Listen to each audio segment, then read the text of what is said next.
Good afternoon, good morning, good evening, good day, mate. Vinyl community, how you all doing? 5 and 5 Archie Shepp. So, today in Australia is Queen's birthday Monday, which means we get a public holiday, so I've had a really nice long weekend, and an extra day, which I've spent spinning records, and of course, making a few videos.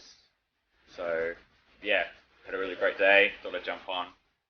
I was planning on making a few 5 and 5 to add to my series. I've had some really nice feedback on the previous one, so thank you everybody.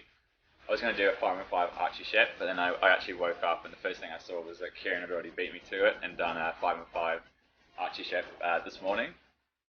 So I thought I'll do it anyway, but what I'm going to do is I'm going to pick 5 Archie Shepp records that Kieran didn't show, and yeah, we'll go from there. So 5 and 5 Archie Shepp. Let's do it. So the reason I picked Archie Shepp, I just think he's one of those jazz musicians that can change. He's such a chameleon in the way that his albums all sound really different.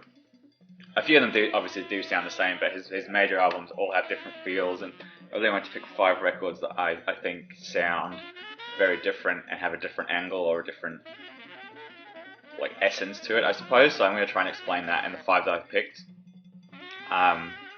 Yeah, I just think the fact that he kept changing and moving and absorbing different cultures and different styles, as I'll explain later, is as such a testament to what an amazing player Archie Shepp was. You know, I can't really say enough how much of a legend he is, really. I'll start off with, these are in no particular order. One that this is the record that broke me into free jazz. By broken, I feel like it blew down my eardrums and I could really start to feel and understand free jazz. And it was, this record here, The Magic of Juju, on the Impulse label. It's a very sort of, I want to say it's like a really focused record. It's very sharp, very direct. The real focus is on Archie Shepp's playing, which is very direct, very tight, very textured, and it doesn't. Some of his other albums have sort of a bigger sound to it, but I feel this is just really tight playing. Really focused on technical ability. Really, it's a really brilliant record, and just hammers right through you. So yeah, I can definitely recommend that. Magic of Juju. And speaking of evolving, this record I feel has a bigger sound to it. It's a bit wider.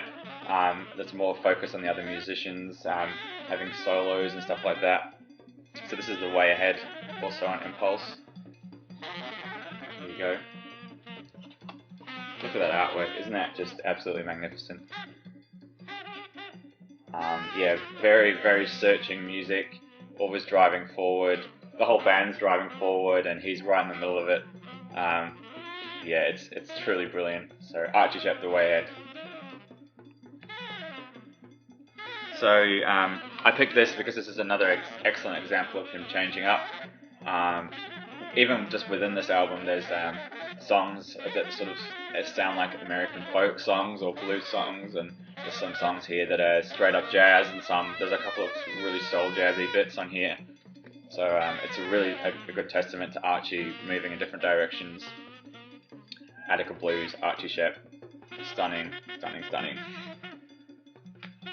So I've got a couple more here.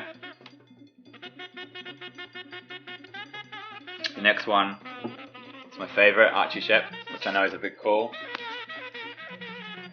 Blase. This one is different again in the way that it sort of hits on a really spiritual vein. There's a lot of spoken word or really softly spoken things in here.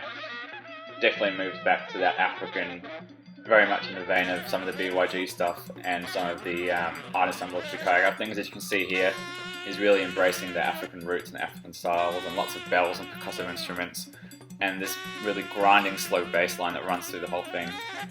Absolutely fantastic. Archie Shepp Blase. Could be the best one. Last but not least, I had to show this. Kieran. I know you showed this one already, but I just think this is really cool. This is on the famous French label America. This would have been recorded around the time that BYG had that week. Or was it 2 weeks in Paris when a lot of the guys came over and recorded some stuff. Coral Rock, absolutely great. You've got Joseph Jarman on here and Clifford Thornton. There you go, brilliant. So over 5 minutes. I apologise, I talked a bit too much at the beginning about Queen's birthday weekend, but we got there in the end. So that's 5 Archie Shepp records. There you go, catch you all soon.